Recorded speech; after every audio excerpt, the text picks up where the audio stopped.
లోకంలో దేవుడు యేసు ప్రభువాని గురించి ఎవరైనా మాట్లాడాలంటే ఆయన గురించి మాట్లాడే విషయంలో ఒకటే మాట్లాడతారండి, ఆయనంత క్షమాపణ హృదయం కలిగిన వారు మరొకరు లేరు.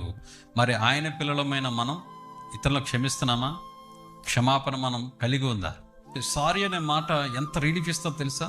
ఇక్కడ ఉన్నటువంటి వారిలో చాలామంది మంచి మంచి బంధాలు బాంధవ్యాలు కలిగి ఉంటారు. మీరు సహజం, మనస్పర్ధలు రావడం సహజం. మీ జీవితంలో చిన్న చిన్న మనస్పర్ధలు వస్తుంటాయి, స్నేహితులుగా మనస్పర్ధలు వస్తుంటాయి, మిమ్మల్ని ప్రేమించిన వారు మధ్య మనస్పర్ధలు వస్తుంటాయి.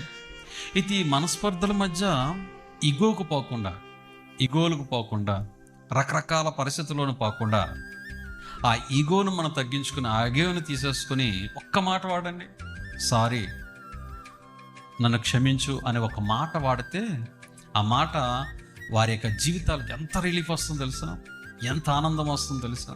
కానీ మనం వాడం.